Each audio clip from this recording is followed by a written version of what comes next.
Hello and welcome everyone. I'm Roisin Campbell from Rainbow Lighthouse. Thank you for joining me for this short information on the upcoming lunar eclipse on the 8th of November in Taurus, opening in the energies of Uranus, Venus and Scorpio. This is going to be a party. Hopefully a party that celebrates with love and joy, and not a party that ends up in a fight or a breakup. But like any party, energy makes things happen, neither good or bad. It's just energy shaking up the old so something new can arrive. So there are many heavenly cycles, and eclipses are just one of these cycles. This upcoming eclipse really is about the value in ourselves. How does others value? And to really look at our worthiness in our life and how we show up in the world.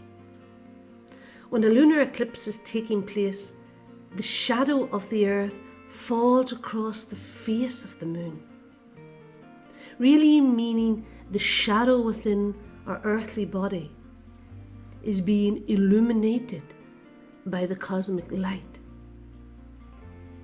to shine light on what needs to come to the surface, to help us grow more into our true self.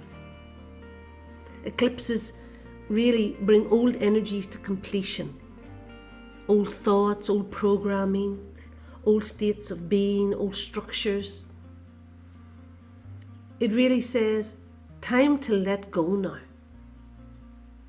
And the Taurian energy is really about stability, comfortable, not wanting to change, holding on, just for the sake of holding on, even if it isn't working for us.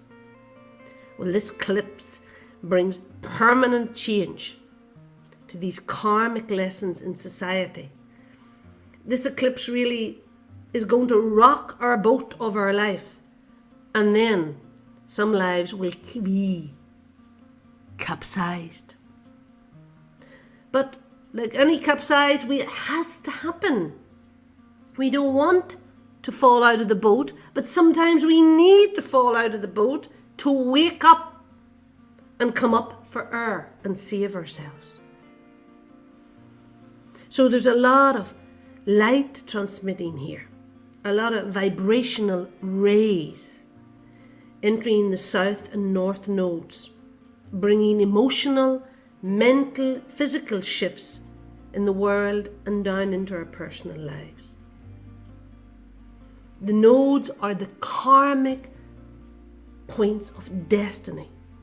The south node is what we learn from our previous life, and the north node is what we are meant to awaken and achieve in this life. The south can represent the past self and the qualities that we're evolving away from, while the north node is the point that shows us how the soul wants to grow and needs to grow, because that's why we're here. This is why the north node, when it is penetrated by the moonlight, it tends to feel uncomfortable, not happy with that, doesn't want to feel this way, don't want to look at that, don't want to say that, don't want to change that. But that's the work we're here to do. That's the qualities of the North Node.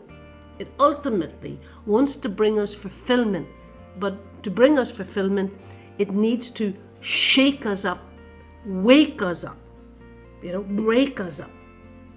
So this lunar eclipse in Taurus is a fixed sign, and we have to become unfixed and go with it. Try not to resist in the next 10 days. Say to yourself, I'm available to be shaken, and welcome it. Get out of the comfort zone. Get out of more of the story. Because Uranus is the genius. Uranus is the revolutionary. Uranus is coming in to say, come on, let's dance. Let's fight for myself. It's It's going to have a lot of conversations here with the sun and the moon and with Scorpio. So there's a lot of deep inner talking going on. And then it'll rise to the surface as more of our true essence is revealed.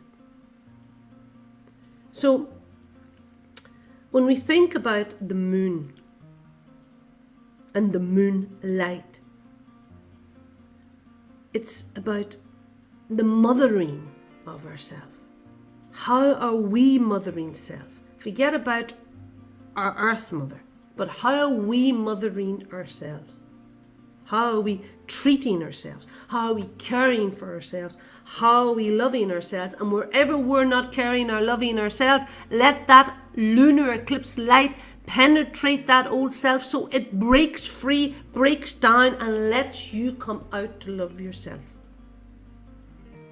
So we're being pressed to surrender more pain, more programming, to shift these old emotional mindsets.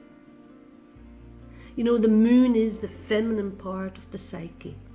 It represents our emotions, our passions, our beauty. It symbolizes unconditional love. So how are I loving myself? Can I do better? Yes, humanity can. And do you know why we know we can do better? Just look at the state of humanity, and that knows we're not loving ourselves. We've been taught more about how to hate each other, how to fight each other, how to blame each other, how to hurt each other, than how to love each other, how to support each other, how to forgive each other. So, as these mystical celestial forces are making us focus our attention to release painful and limiting beliefs about who we are, to awaken us to take our power from the pain and become leaders of unity.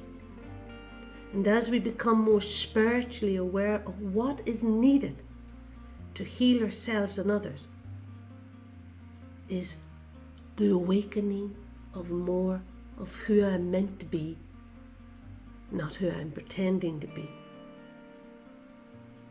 You know, a lot of society has the mindset we're choosing not to fully live so we can stay alive. But we must live without fear of not living.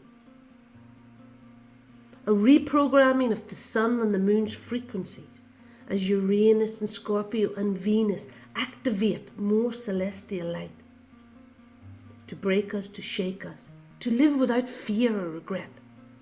Venus comes in to support us in giving us pleasure instead of pain.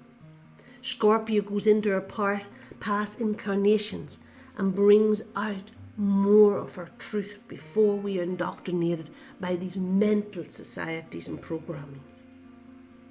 Some of us will experience that we're in the same place, doing the same thing, but seeing, feeling and experiencing ourselves in a totally different new way. When we come completely to the oneness of self-realization, to know that I am here to grow through the circumstances that I've created for the purpose of my spiritual growth, then we begin to make powerful evolutionary changes in the world.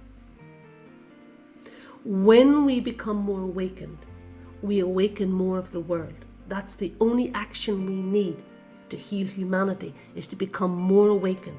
If every heart could awaken more and more each day, we'd be completely a unified heart of society. Divine love is not a sharing love. Divine love is a receiving love that each being is meant to receive freely from the Divine Father. So join me this November as I open my meditation cycle on the 1st of November, the 11th month of the 2022, all the ones in this ending of this eclipse season between Scorpio and Taurus. Join me on Tuesday the 1st of November for my 4-week cycle, learning to love yourself, be yourself. Thank you for joining me, everyone. Please like and share.